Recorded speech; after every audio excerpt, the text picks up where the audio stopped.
وَآتُوا النِّسَاءَ صُدُقَاتِهِنَّ نِحْلًا، اور دے ڈالو عورتوں کو مہر ان کا خوشی سے۔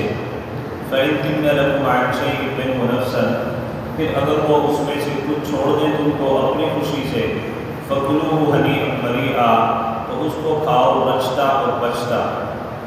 وَلَا تُؤْتُوا السُّفَهَاءَ أَمْوَالَكُمُ الَّتِي، اور مت پکڑا دو بے عقلوں کو اپنے وہ مال جن کو بنایا ہے اللہ نے تمہارے تمہارے گزران کا سبب۔ وَارْزُقُوهُمْ فِيهَا وَاكْسُوهُمْ، اور ان کو اس میں سے کھلاتے اور پہناتے رہو۔ وَقُولُوا لَهُمْ قَوْلًا مَعْرُوفًا، اور کہو ان سے بات معقول۔ وَابْتَلُوا الْيَتَامَىٰ، اور سدھارتے رہو یتیموں کو، حَتَّىٰ إِذَا بَلَغُوا النِّکَاحَ، جب تک کہ پہنچے نکاح کی عمر کو۔ فَإِنْ آنَسْتُمْ، پھر اگر دیکھو مِنْهُمْ ان میں رُشْدًا ہوشیاری، فَادْفَعُوا إِلَيْهِمْ أَمْوَالَهُمْ، تو حوالے کر دو ان کے مال ان کا۔ وَلَا تَأْكُلُوهَا إِسْرَافًا، اور کھانا جاؤ یتیموں کا مال ضرورت سے زیادہ، وَبِدَارًا، اور حاجت سے پہلے، يَكْبَرُوا، یہ کہ وہ بڑے نہ ہو جائیں۔ وَمَنْ كَانَ غَنِيًّا، اور جس کو حاجت نہ ہو، فَلْيَسْتَعْفِفْ، تو مال یتیم سے بچتا رہے۔ وَمَنْ كَانَ فَقِيرًا، اور جو کوئی محتاج ہو، فَلْيَأْكُلْ بِالْمَعْرُوفِ، تو کھائے موافق دستور کے۔ فَإِذَا دَفَعْتُمْ إِلَيْهِمْ أَمْوَالَهُمْ، پھر جب ان کو حوالے کرو ان کے مال، فَأَشْهِدُوا عَلَيْهِمْ، تو گواہ کرو اس پر۔ وَكَفَىٰ بِاللَّهِ حَسِيبًا، اور اللہ کافی ہے حساب لینے کو۔ گزشتہ آیات میں اللہ تبارک و تعالیٰ نے عورتوں کے حقوق کو بیان کیا تھا، اور نکاح کے متعلق مردوں کے بارے میں کہا گیا تھا کہ اگر تم انصاف نہ کر سکو تو صرف ایک نکاح پر اکتفا کر لینا، اور اگر تم انصاف کرنے پر قادر ہو تو تم 2 یا 3 یا 4 عورتوں سے نکاح کر سکتے ہو۔ اور زمانے جاہلیت میں چونکہ رسم تھی، لوگ کئی عورتوں کو اپنے نکاح میں رکھتے تھے اور ان کے حقوق کا بھی خیال نہیں رکھتے تھے، اس لیے اسلام نے آ کر کے اللہ تبارک و تعالیٰ نے اپنا حکم نافذ کر دیا کہ آج کے بعد اگر کسی کو اپنے نکاح میں کسی عورت کو رکھنا ہے تو 4 سے زائد بیویاں اپنے نکاح میں نہیں رکھے گا، اور ان 4 میں بھی اگر انصاف نہیں کر سکتا تو پھر چاہیے کہ صرف ایک ہی عورت پر اکتفا کرے۔ اس کے بعد اللہ تعالیٰ نے پھر عورت کے حقوق کو بیان کیا۔ وَآتُوا النِّسَاءَ صَدُقَاتِهِنَّ نِحْلًا، کہ تم دے ڈالو عورتوں کو مہر ان کا خوشی سے۔ فَإِن تِبْنَ لَكُمْ عَنْ شَيْءٍ، پھر اگر وہ اس میں سے کچھ چھوڑ دیں تم کو اپنی خوشی سے، تو اس کو کھاؤ جچتا اور بچتا۔ زمانے جاہلیت میں رسم یہ تھی کہ لوگ اپنی بچی کا کسی سے نکاح کرتے تھے تو نکاح میں مہر بہت زیادہ باندھ دیا کرتے تھے، اور پھر مہر کا مطالبہ اس کے شوہر سے کرتے تھے، اور اس کے شوہر سے وہ مہر لے کر کے خود اس کو ہڑپ کر لیا کرتے تھے، عورت کو نہیں دیا کرتے تھے۔ ایک ظلم تو عورت کے اوپر یہ ہوتا تھا۔ دوسری یہ کہ مرد بیوی سے عورت سے نکاح کرتا، نکاح کرنے کے بعد مہر طے ہو جاتے، طے ہونے کے بعد مرد جو ہے عورت کے اوپر بہت زیادہ ظلم اور زیادتی کرتا، اور اس کو مہر نہیں دیتا تھا، اس کے مہر کے مال کھا جایا کرتا تھا۔ اور ایک اور طریقے سے عورت کے اوپر ظلم ہوتا تھا کہ اگر کسی عورت نے اپنا مہر لے بھی لیا تو مرد اس کو ساری زندگی طعنے دیا کرتا تھا، برا بھلا کہا کرتا تھا۔ تو اللہ تبارک و تعالیٰ نے یہاں اس بری رسم کا خاتمہ کیا اور فرمایا وَآتُوا النِّسَاءَ صَدُقَاتِهِنَّ نِحْلًا، اور دے ڈالو عورتوں کو مہر ان کا خوشی سے۔ یہ عورت کا مرد کے اوپر حق ہوتا ہے کہ جب وہ اس کے نکاح میں آئی ہے تو شریعت اسلامی میں یہ ہے کہ جب اس کا مہر طے ہو تو طے ہونے کی بنا پر جو اس کا مہر طے کیا گیا، اس مہر کی مالک وہ عورت خود اپنی ذات سے ہے، وہ مہر کا حق لینا عورت کے ذمے ہے۔ عورت اپنا حق مرد سے جس طرح چاہے وصول کر سکتی ہے، اس لیے کہ اس کے نکاح میں آئی ہے اور مہر طے ہوئے ہیں۔ اگر کسی نکاح میں مہر طے بھی نہ ہو تب بھی نکاح ہو جاتا ہے، لیکن اس عورت کے مہر اب کیا ہوں گے؟ اس عورت کے مہر مثل ہوں گے، یعنی دیکھا جائے گا کہ ان کے خاندان کی عورتوں کے کیا مہر باندھے جاتے ہیں، تو ان کی خاندان کی عورتوں کے جو مہر ہوں گے وہی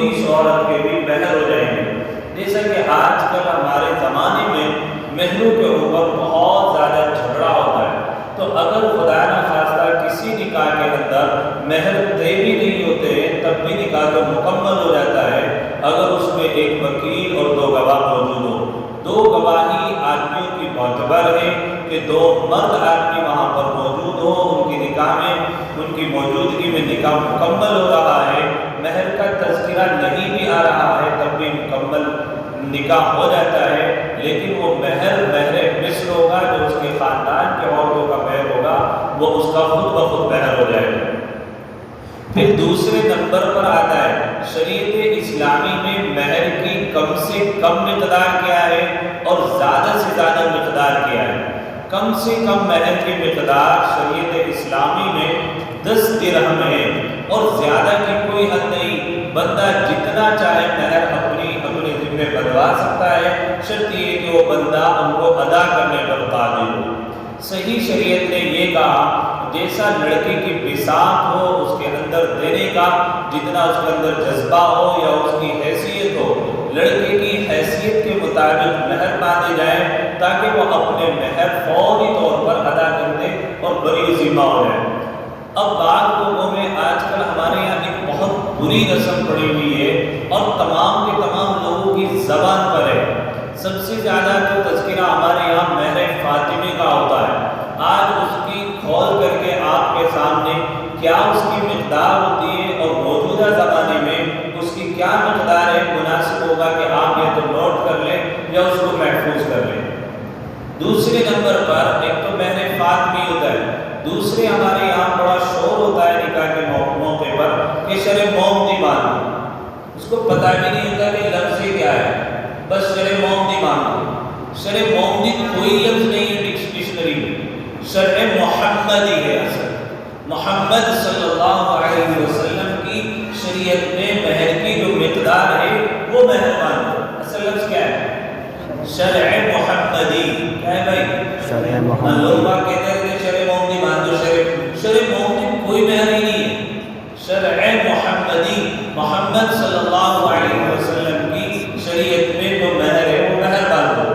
اب رسول اللہ صلی اللہ علیہ وسلم کی شریعت میں مہر کی مقدار متعین طور پر نہیں ہے،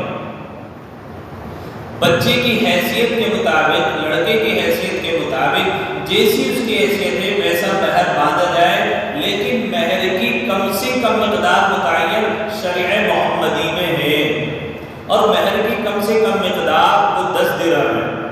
کتنی درہم؟ 10 درہم۔ 10 درہم کی موجودہ زمانے کے اعتبار سے 30 گرام 618 ملی گرام چاندی ہوتی ہے۔ کتنی؟ کم سے کم مہر کی مقدار 30 گرام چاندی 618 ملی گرام، یہ چھوٹا وزن ہوتا ہے، آپ کو جو ہے سنار بتا دے گا، یعنی یہ کہہ لیجیے 30.5 گرام چاندی کہہ لیجیے آپ اس کو، 30 گرام 618 ملی گرام چاندی ہوتی ہے، اور تولہ کے حساب سے 2 تولہ 625 ملی گرام چاندی ہوتی ہے، یعنی کہ یہ کہہ لیجیے 2.5 تولہ سے کچھ زیادہ، اور 2.5 تولہ کی مقدار آج کے زمانے میں کتنی ہوتی ہے پیسوں کے اعتبار سے؟ یہ چاندی کا بھاؤ نہیں پتا، 680 ہو رہی، 680 کے حساب سے 2.5 تولہ کی چاندی کا بھاؤ کتنی ہوگی؟ کتنی؟ 2000۔ تقریباً آج کے زمانے میں 2000 کے مہر تو کم سے کم ہونا لازمی ہے۔ بعض لوگ کیا کرتے ہیں کہ 1100 روپے مہر باندھ دیتے ہیں، یہ مناسب صورتحال نہیں ہے۔ کم سے کم مقدار متعین ہے مہر کی، اور آج کے زمانے کے اعتبار سے تقریباً یہ کہہ لیجیے 2100 روپے جو بنتے ہیں، اور 2100 روپے کو اتنی زیادہ مہر بھی نہیں۔ اور بعض لوگ پھر کیا کرتے ہیں کہ لڑکے کی حیثیت بھی ہوتی ہے، اس کی بساط بھی ہوتی ہے دینے کی، پھر بھی مہر کم باندھتے ہیں۔ اگر لڑکے کی حیثیت ہے مہر دینے کی اور اچھی خاصی ہے، اور ایپل کے 2 فون بھی جیب میں رکھ کر کے لایا ہے 1.5 لاکھ کے، تو کم سے کم اس کی حیثیت کے مطابق دیکھتے ہوئے لڑکی کا مہر باندھنا چاہیے، تاکہ جب وہ شب زفاف میں اپنی بیوی کے پاس جائے اور اس کو مہر کی مقدار ادا کرے تو لگے کہ میرے شوہر نے مجھے مہر ادا کیا ہے۔ اپنی گرل فرینڈ کے لیے اور ناجائز کام کے لیے بندہ کیا کچھ نہیں کرتا، کتنے پیسے خرچ نہیں کرتا. اگر بندے کی حیثیت ہے تو اپنی حیثیت کے مطابق جو ہے بندے کو مہر ادا کرنے چاہیے اور مہر بنوانے چاہیے. اگر حیثیت نہیں ہے پھر کم سے کم مقدار 2 یا 2.5 تولہ چاندی یہ کم سے کم ہے اور اس سے کم مہر نہیں باندھنا چاہیے. اور میں نے پہلے شروع میں کہہ دیا تھا اگر مہر کا ذکر نکاح میں نہیں بھی آیا تب بھی نکاح کیا ہو جاتا ہے؟ مکمل ہو جاتا ہے. لیکن وہ مہر کون سا ہوگا اس کے خاندان کے عورتوں کا دیکھا جائے گا کہ ان کا مہر کیا بتا تھا وہی اس لڑکی کا بھی مہر ہو جائے گا. پھر جھگڑا ہوگا بعد مرتبہ ہو جاتا ہے کہ من موٹا ہو جاتا ہے طلاق کی نوبت آ جاتی ہے. مہروں پر آ کر ہی زیادہ تر باتیں ٹکتی ہیں اور یہیں پر سب سے زیادہ جھگڑا ہوگا. اب دوسرے نمبر پر آتی ہے مہر فاطمی. تو شرع محمدی تو کلیئر ہو گیا. لفظ کیا ہے؟ شرع محمدی. زیادہ مقدار کوئی متعین نہیں. کم سے کم مقدار کتنی؟ 10 درہم. اور موجودہ زمانے میں 10 درہم کی مقدار تقریباً 2.5 تولہ چاندی. 2.5 یا 3 کے بیچ میں یہ 2 تولہ 625 ملی گرام تولہ چاندی. ٹھیک ہے. اب اس کے بعد میں آتا ہے دوسرے نمبر پر مہر فاطمی. مہر فاطمی کی مقدار اس زمانے میں 500 دراہم تھی اور اس زمانے میں ایک شرعی درہم کی مقدار 3 گرام 618 گرام ملی گرام چاندی ہوتا تھا. اور آج کے زمانے میں مہر فاطمی کی مقدار 131 تولہ 25 ملی گرام چاندی. 131 تولہ چاندی. 131 تولہ چاندی کی جگہ کتنے کی بن گئی؟ 131. اور اگر اس کو گرام میں لو 1 کلو 25 ملی گرام یعنی کہ کہہ لیجیے 131 تولہ چاندی کہہ لیجیے احتیاط کے طور پر. کتنی بھائی؟ مہر فاطمی کی مقدار 131 تولہ چاندی. اور گرام کے حساب سے لوگے تو یہ کہہ لیجیے بس 1.5 کلو چاندی. کیا بھائی؟ 1.5 کلو چاندی. اب اس 1.5 کلو چاندی کی 1.5 کلو چاندی 1 کلو 5300 گرام چاندی یہ موجودہ زمانے میں. اب 1.5 کلو جو چاندی ہے یہ سکہ رائج الوقت ہوتی ہے. یہ نہیں کہ تم نے آج لکھوائی تو آج کی جو چاندی ہے تو وہ والی مقدار جڑے گی اور جب کبھی معاملہ چھوٹا آتا ہے تب جوڑتے ہیں پیسے. تو اس میں لکھا جاتا ہے سکہ رائج الوقت. جس زمانے میں بندہ شوہر اپنی بیوی کو ادا کرے گا تو اس زمانے کی قیمت کا اعتبار کیا جائے گا. تو یہ مہر فاطمی کی مقدار. تو اللہ تعالیٰ نے اسی کو کہا وَآتُوا النِّسَاءَ صَدُقَاتِهِنَّ نِحْلًا اور دے ڈالو عورتوں کو مہر ان کا خوشی سے. فَإِن تِبْنَ لَكُمْ عَنْ شَيْءٍ مِّنْهُ نَفْسًا پھر اگر وہ اس سے کچھ چھوڑ دے تم کو اپنی خوشی سے تو کھاؤ اس کو جشتا بشتا مزے لے کر. یہ اللہ تعالیٰ نے مہر کی. اگر عورت کو آپ نے مہر ادا کیا مہر ادا کرنے کے بعد وہ عورت اس مہر کی مالک ہے چاہے اپنے والدین کو دے دے یا اپنے شوہر کو ادا کرے یا اپنے کسی سیدے کو دے دے وہ اس کی مالک ہے اس کا پیسہ ہے اپنے پیسے کا جو چاہے خرچ کرے. لیکن آپ نے ادا کر دیا اب ادا کرنے کے بعد وہ اپنے سے چھوڑ رہی ہے تب اس کا اعتبار ہوگا. یہ نہیں کہ پہلے ہی شفیع دباغ میں کہتے نہیں معاف کر دو محترمہ اور محترمہ بیچاری شرما کہہ دیتی ہے کہ میری طرف سے تو معاف ہے اور زندگی بھر پھر کبھی مہر دینے کی توفیق بھی نہیں ہوتی. ہاں شرما جب تم اس کے ہاتھ میں رکھ دو گے مالک بنا دو 2-4 دن پھر پوچھو محترمہ مہر کا کیا ہوگا پھر دیکھو معاف کرتی ہے یا نہیں کرتی تو کوئی نہیں کرتی تو دینا چاہیے. فَإِن لَكُمْ اگر وہ دے دے تمہیں تو کھاؤ اس کو خوشی مزے لے. اب یہاں پر میں ایک عمل بتا رہا ہوں یہ میں تحدیث کے طور پر بتا رہا ہوں.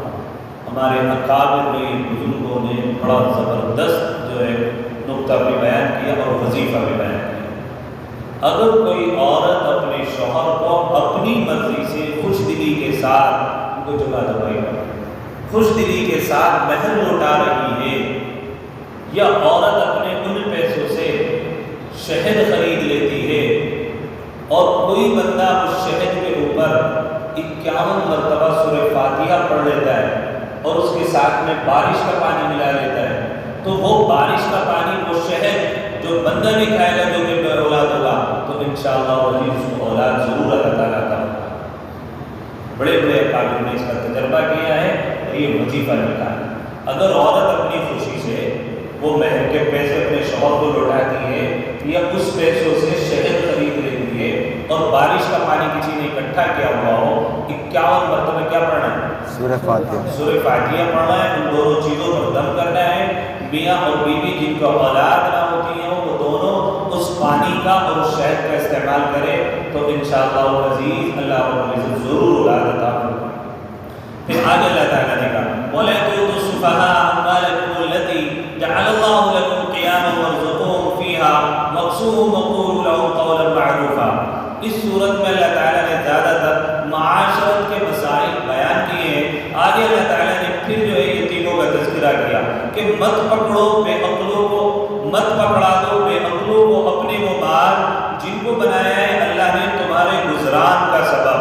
وَارْزُقُوهُمْ، اور ان کو اس میں سے کھلاتے رہو اور پہناتے رہو.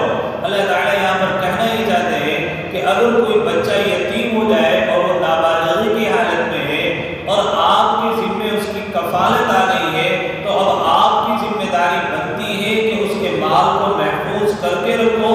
اس کا مال اس کی کم علمی کی وجہ سے یا بیوقوفی کی وجہ سے اس کے ہاتھ میں مت پکڑاؤ. اللہ تعالیٰ نے منع کیا ہے اس لیے کہ جب تک بچہ یتیم ہوتا ہے اس کو اس چیز کا احساس نہیں ہوتا.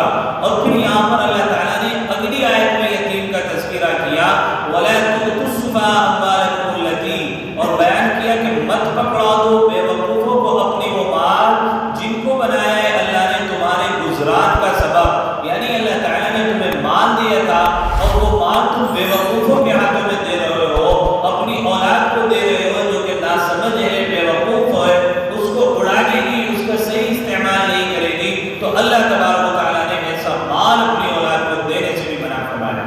اب آپ اندازہ کریں آج کے زمانے میں سب سے زیادہ ہمارا معاشرہ جو خراب ہے اس کی تمام وجہوں میں سے ایک وجہ یہ بھی ہے ہمارے ماں باپ جو کرتے ہیں اولاد کو زیادہ محبت میں آ کر کے اولاد کو مال وافر مقدار میں عطا کر دیتے ہیں. اپنے بچے کی تمام خواہشات کو پورا کرنے کے لیے اس کو پیسے پکڑا دیتے ہیں اور جب اس بیوقوف کے ہاتھ میں پیسہ آتا ہے تو اپنی خواہشات نفسانی کو پورا کرنے کے لیے کئی تھیٹروں پر کھڑا ہوتا ہے اور کئی جوا خانوں میں اور کئی شراب نوشی میں وہ بچہ ان پیسوں کو اڑا رہا ہوتا ہے اور پھر بعد میں ماں باپ پریشان ہوتے ہیں کہ ہماری اولاد نافرمان. اللہ نے منع کیا وَلَا تُؤْتُوا السُّفَهَاءَ أَمْوَالَكُمُ الَّتِي جَعَلَ اللَّهُ لَكُمْ قِيَامًا وَارْزُقُوهُمْ فِيهَا. ہاں تم ان کو کھلاتے رہو، ان کو پہناتے رہو. وَقُولُوا لَهُمْ قَوْلًا مَّعْرُوفًا، اور کہو ان سے معقول بات. وَابْتَلُوا الْيَتَامَىٰ، اور سدھارتے رہو یتیموں کو حَتَّىٰ إِذَا بَلَغُوا النِّكَاحَ، جب تک کہ پہنچے نکاح کے عمر کو. یعنی اللہ تعالیٰ نے کہا کہ یتیم جو بچے ہوتے ہیں جب تک وہ اپنی بلوغیت کو نہ پہنچ جائیں تب تک نہ تو ان کو ان کا مال دو، اس لیے کہ وہ اپنی بے وقوفی کی وجہ سے اس مال کو ضائع کر دیں گے.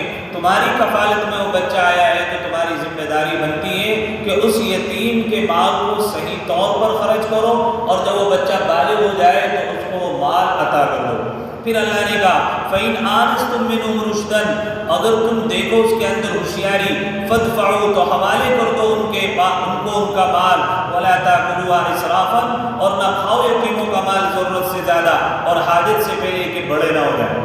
زمانے جاہلیت میں کیا تھا کہ بچہ کسی کا یتیم ہوتا تھا تو تمام کے تمام عزیز و اقارب اکٹھے ہوتے تھے اور بچے کا جب مال وراثت تقسیم ہوتا تھا تو بچے اگر نابالغ ہوتے تھے تو اسی دور میں وہ تمام کا تمام مال تقسیم کر لیا کرتے تھے، اس لیے کہ بچے جو چھوٹے ہوتے تھے ان کو پتہ نہیں ہوتا تھا کہ ہمارے حصے میں کیا مال آ رہا ہے.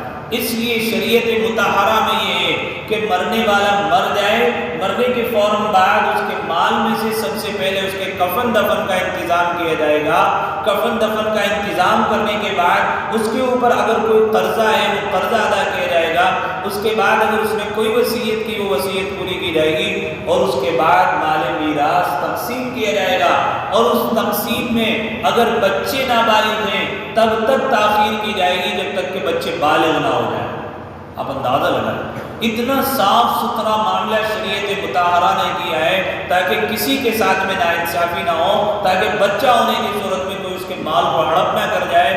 اس لیے کہا کہ جس کی کفالت میں کوئی یتیم بچہ آئے تو جب تک وہ بچہ ہوشیاری کو نہ پہنچ جائے فَادْفَعُوا إِلَيْهِمْ أَمْوَالَهُمْ، تو تب تک ان کے حوالے ان کا مال مت کرنا.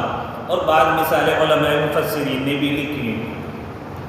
کہ جب یتیم بچہ بالغ ہو جائے تو جس کی کفالت میں وہ بچہ ہے تو چاہیے کہ اس کو کچھ پیسے دے اور کہے کہ مارکیٹ سے فلاں سامان خرید کر لاؤ۔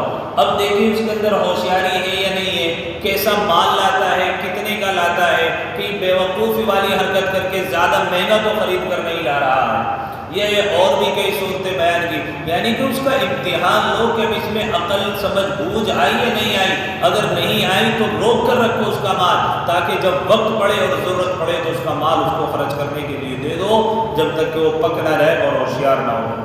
وَلَا تَأْكُلُوهَا، زمانہ جاہلیت میں یہ بھی تھا کہ ضرورت سے زیادہ ان کا مال وہ لوگ ہڑپ کر لیا کرتے تھے، اور ان کے بڑا ہونے سے پہلے ہی وہ سارا مال چٹ کر جایا کرتے تھے، اور جب بچے بالغ ہوتے تھے تو کہتے تھے کہ ہم نے تو یتیمی میں جب تم نابالغ تھے سارا کا سارا مال تمہاری تعلیم پر، تمہاری پڑھائی لکھائی پر، تمہاری دیکھ بھال پر خرچ کر دیا ہے، اور جب بڑے ہوتے تھے تو سارا مال ختم کر دیا کرتے تھے۔ اللہ نے اس کو بھی منع کیا کہ ایسا بھی نہ کرو۔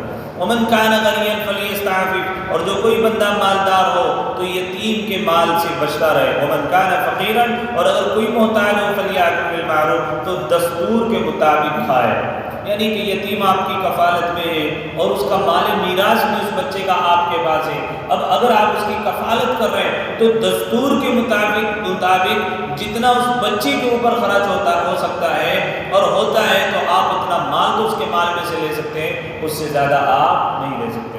فَإِذَا دَفَعْتُمْ إِلَيْهِمْ أَمْوَالَهُمْ، اور جب تم ان کا مال ان کے حوالے کرو تو گواہ بنا لو اس کے اوپر، وَكَفَى بِاللَّهِ حَسِيبًا، اور اللہ کافی ہے۔ میت ہونے کے بعد پڑوسی کو چاہیے کہ اس کے یہاں کھانا بھجوا دے تاکہ ان کے یہاں کھانے کا انتظام نہیں ہو سکتا۔ حضرت جعفر رضی اللہ تعالیٰ عنہ کے یہاں جب انتقال ہوا تو اللہ کے نبی حضرت جناب رسول اللہ صلی اللہ علیہ وسلم نے اپنی ازواجات مطہرات سے کہا کہ ان کے گھر کے لیے کھانا تیار کرو، اس لیے کہ ان کے گھر میں غم کا ماحول ہے اور وہاں پر کھانا تیار کر کے بھجواؤ۔ تو اگر کوئی پڑوسی اس نیت سے کھانا تیار کراتا ہے اور مہمان اس نیت سے کھا لیتے ہیں کہ بھائی فلاں نے تیار کرایا ہے، اس میں کوئی 10واں 30واں 40واں 25واں کچھ نہیں ہے تو کوئی حرج نہیں ہے کھانے میں، چاہے دور کے کھائیں یا قریب کے کھائیں، لیکن باضابطہ طریقے سے 10واں متعین کر کے 40واں متعین کر کے 11ویں 12ویں 13ویں یہ ساری عنوانی رسمیں، اور اس میں اگر اس مال میراث کا حصہ بھی ہے، اس یتیم کا مال بھی کھایا جا رہا ہے، تو پھر تمام کے تمام لوگ اپنے پیٹوں میں آگ بھر رہے ہیں، جو کہ بالکل ناجائز ہے، اور قرآن کے مطابق یتیم کا مال کھانا حرام ہے۔ اللہ تعالیٰ ہم سب کی حفاظت فرمائے۔ اس لیے اگر کسی کو اعلان کرنا چاہیے قبرستان میں، اس کا نہیں کرنا چاہیے سارے کھانا کھا کے چاہیے، اس کا کرنا چاہیے ہمارے یہاں کوئی 10واں 20واں 40واں اور 19واں نہیں ہونا، اس لیے ہمارے یہاں کسی کو آنے کی ضرورت نہیں ہے، اس کا کرنا چاہیے بندے کو۔ تعزیت کہتے کس چیز کو ہے؟ کوئی بندہ مر گیا، انتقال ہو گیا، ایک بندہ اس کے یہاں جا کر کے جنازے میں شرکت کر کے آگے، اسی کا نام تعزیت ہے۔ ایک بار ہو گئی کافی ہے۔ اب بندہ پھر 10 دن کے بعد سفر کر رہا ہے، پھر جمعرات میں سفر کر رہا ہے، پھر 40ویں میں سفر کر رہا ہے، اور پھر عدت کھلنے میں بھنڈارا ہو رہا ہے۔ عدت میں بھی تو بھنڈارا ہونے لگا نا آج کل، اس میں بھی 5 سال جب تک دیکھ نہیں اترتی تب تک عدت ہی پوری نہیں ہوتی۔ عجیب و غریب رسم ہے، تو عورتیں یوں بھی کہتی پھریں کہ آسمان سے بھی پردہ، اور جس دن عدت کھلتی ہے نا اس دن کسی کا بھی پردہ نہیں رہتا۔ علمان ملافی، عدت کا مطلب ختم ہونے کا مطلب یہ ہے کہ یہ عورت اپنے گھر کی دہلیز سے باہر نہیں نکل سکتی تھی، اب اگر اس کو ضرورت ہے اپنے گھر کی دہلیز سے باہر جانے کی، اب اس سے وہ متعینہ مدت ختم ہو گئی، اب اگر یہ کہیں جانا چاہتی ہے تو جا سکتی ہے۔ عدت کا مطلب یہ نہیں کہ 4 مہینے 10 دن متعین ہوئے مکمل ہوئے تو ضرور اس کو باہر لے کر کے آؤ کہ چلو آج تو عدت ختم ہو گئی باہر نکلو، ضرورت نہیں ہے، اپنے گھر میں رہے۔ تو اس لیے تمام کے تمام بری رسمیں ہیں، اللہ تعالیٰ ہم سب کی ان سے حفاظت فرمائیں، اس لیے ان رسموں کو چھوڑنا چاہیے۔ بات آ گئی ذمہ میں سے وَآتُوا النِّسَاءَ صَدُقَاتِهِنَّ نِحْلًا، اور دے ڈالو عورتوں کو مہر ان کا خوشی سے۔ اب اس کا دھیان کر لینا، خوشی سے دیو بھائی، زور زبردستی نہیں، جنہوں نے نہیں دیا وہ بھی سوچ لیو، اور جنہوں نے دے دیا اور وہ بیچارے رنجیدہ خاطر ہو تو وہ بھی خوشی کا اظہار کرے، اور جنہوں نے نہیں دیا وہ بھی سوچ لے کہ دینا چاہیے، دینا چاہیے نہیں دینا ہی ہے۔ وَآتُوا النِّسَاءَ صَدُقَاتِهِنَّ نِحْلًا، اس لیے کہ آج تو قرآن کی آیت سن لی نا، دے دو اور دے ڈالو عورتوں کو مہر ان کا خوشی سے۔ بعض ایسے ہوں کوئی بھی نہیں پتا میرا مہر کتنا بنا تھا، صحیح بتا رہا ہوں تو بات بعد ایسے میری کو یہ نہیں پتا ہمارا مہر ہی کتنا بنا تھا. فَإِن تِبْنَ لَكُمْ عَنْ شَيْءٍ مِّنْهُ نَفْسًا فَكُلُوا هَنِيئًا مَرِيًّا. پھر اگر وہ اس میں سے کچھ چھوڑے تم کو اپنی خوشی سے تو اس کو کھاؤ رچتا جچتا. عورت نے بھی ترجمہ کہہ سکے نہیں مزے لے کے کھائیو. اگر چھوڑ دیں اب دے کے وہ واپس کر دے پھر تو مزہ آ جائے نا. بھائی ایک مال تمہارا تھا تم کسی کے مقروض تھے, اس نے کہا قرض کا مطالبہ کہ آپ نے دے دیا, اس نے کہا چل تو ہی رکھ لے, پھر تو مزہ آ گیا نا, تو مال واپس آئے گا. آج محترمہ کو جا کے نا محترمہ تمہارا مہر کتنا, پہلے تو اس کی خوشی کے ٹھکانے دیکھنا, اور پھر جب تم ادا کر دو گے اور اگر وہ تمہیں واپس کر دے پھر اپنی خوشی کے ٹھکانے دیکھنا. محبت بڑھتی. وَلَا تُؤْتُوا السُّفَهَاءَ أَمْوَالَكُمُ الَّتِي, اور مت پکڑا دو بے عقلوں کو اپنے وہ مال جن کو بنایا ہے اللہ نے تمہارے گزران کا سبب. کیا معلوم ہوا؟ اولاد کو بے جا اسراف کرنے کے لیے پیسہ نہیں دینا چاہیے. اور آج کو اللہ معاف کرے ماں باپ میں یہ بہت خوب گنوایا جاتا ہے. حقیقت بات ہے آج تک آپ ممبر و محراب سے زیادہ تر, میں یہ نہیں کہتا زیادہ تر والدین کے حقوق سنے ہوں گے, والدین کے یہ حقوق, والدین کے یہ حقوق, ماں باپ کا یہ مقام, ماں باپ کا یہ مرتبہ, لیکن یہ اولاد کے حقوق کا ماں باپ کو بالکل بھی پتہ نہیں ہے. سچی بتاؤ اتنے پریشان ہیں. حال ہی دنوں کا واقعہ میں سناؤں, باپ سے رنجیدہ خاطر ہونے کی بنا پر بیٹا دنیا سے رخصت ہو گیا. باپ کی بات نہ کرنے کی وجہ سے بیٹے کے 2 مہینے تک کتنا پڑ رہا ہوگا بچہ اپنے من میں. آپ نے تو دوست بنایا ہی نہیں اپنی اولاد کو, کبھی بٹھا کر کے بچے کی دل کی جاننے کی کوشش ہی نہیں کی. کبھی یوں لفظ سنے بچوں کو مہینوں نہیں سالوں گزر جاتے کہ بیٹا ذرا ادھر آ, یہی لفظ ابے ادھر آئیے, یہ الفاظ ہوتے ہیں. ماں باپ دوست بناؤ اپنی اولاد کو تمہاری بات کو سنیں گے, قریب لگاؤ اپنی اولاد کو تمہاری بات کو سنیں گے. یہ جو شکوہ جو آج کل ماں باپ کا چلتا ہے نا کہ اولاد بڑی نافرمانی, آپ نے بھی کچھ نہ کچھ ضرور خامیاں کی ہوئی ہیں جس کی وجہ سے اولاد نافرمان ہے. بچے کو محبت سے پکارے ہوئے سالوں گزر جاتے ہیں, ماں باپ نے اپنے بچے کو یوں ہی نہیں کہا بیٹا تم ادھر آ جاؤ. کبھی اس کے سر کو بچہ ہوتا ہے آخر کتنا بڑا ہو جائے, کتنا ہی بڑا آدمی عمر گزر جائے جب والدین دنیا سے رخصت ہوتے ہیں, کتنا ہی نکما اور ناکارہ اولاد ہو پھر اس کی آنکھوں میں آنسو ہوتی ہے چاہے جتنی عمر اس کی گزر جاؤ کہ آج میری ماں رخصت ہوئی, آج میرا باپ رخصت ہوا ہے. سب سے پہلا حق ماں باپ کا اولاد کے حق میں یہ اس کا نام اچھا رکھیں. سب سے زیادہ بگاڑ آج کل سب سے پہلے ماں باپ جو آج کی نئی جنریشن ہے وہ سب سے پہلے نام بگاڑ کر کے رکھ لیں. پتہ نہیں کتنے نام, ابھی منتشا, عزمی ایک نام چل رہا ہے. ابھی میں نے سنا کہ بچوں کا نام, آپ کو کیا ڈرامہ ہے یار, پتہ نہیں کیسے سیریل دیکھ رہے ہیں ان میں نام آ رہا ہے اور یوٹیوب سے پتہ کر رہے ہیں اس کا نام کا معنی کیا. وہ تو جون سی زبان بول دو تو یوٹیوب میں وہی والی زبان کے معنی بتا دے گا. رکھ رہا ہے اسی کے نام, عبرانی زبان کے نام, سریانی زبان کے نام, ترکش زبان کے نام لوگ رکھ رہے ہیں. پتہ نہیں کچھ بھی کیا معنی کیا مطلب کچھ پتہ نہیں پر رکھ رہے ہیں نام, عجیب و غریب نام. ایک آیان نام بہت چل رہا ہے, بہت زیادہ آیان, کوئی معنی نہیں ملتا ڈکشنری میں اس نام کا, اور رکھا ہوا ہے ماں باپ. پہلا حق ماں باپ کا بچے کا نام اچھا رکھیں پیدا ہونے کے بعد. دوسرے نمبر پر کسی بزرگ کے پاس لے جا کر تحنیک کروائیں. اب تو پہلے تو ہوتا تھا کسی بزرگ سے اللہ والے سے اذان پڑھوا دیا کرتے تھے, اب تو اذان کرے بھائی نہیں اذان دے دو, فون پہ پوچھ لیں بچہ پیدا ہوا اذان دے دو, میں نے ہاں دے دے کوئی مسئلہ نہیں تو ہی دے دے. پہلے ہوتا تھا کہ کسی بزرگ کو کسی اللہ, میں خدا نخواستہ خود کے لیے نہیں کہہ رہا ہوں, ہوتا تھا پہلے کسی بزرگ کو کسی اللہ والے کے ہاتھ میں بچے کو دیں, اس سے اذان پڑھوائیں. اب تو وہ خود ہی کر دیں گے, وہ صفائی تو کرنی ہوں میڈم نے, ہاسپٹل میں دے دے اذان دے دے, ہمیں دے دے کوئی مسئلہ نہیں, اذان تو بھی ہو جائے گی, کوئی مسئلہ تو ہے ہی نہیں, دے دیں اذان, کوئی بات نہیں.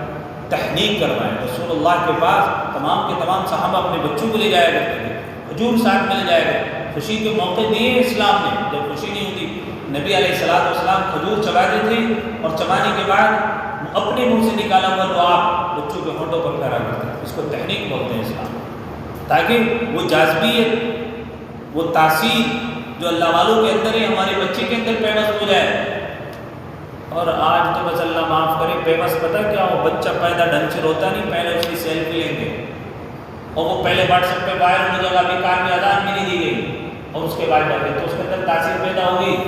وہ تو کل کو بڑا ہو کے سکھ گری بنے گا, کل کو بڑا ہو کر فحاشی والی کام کرے گا, کل کو بڑا عمر تمہیں بھی ننگا ناچ کر کے دکھائے گا اور تم اس کے ساتھ میں شامل ہو جاؤ، یہی کرے گا وہ کل کو۔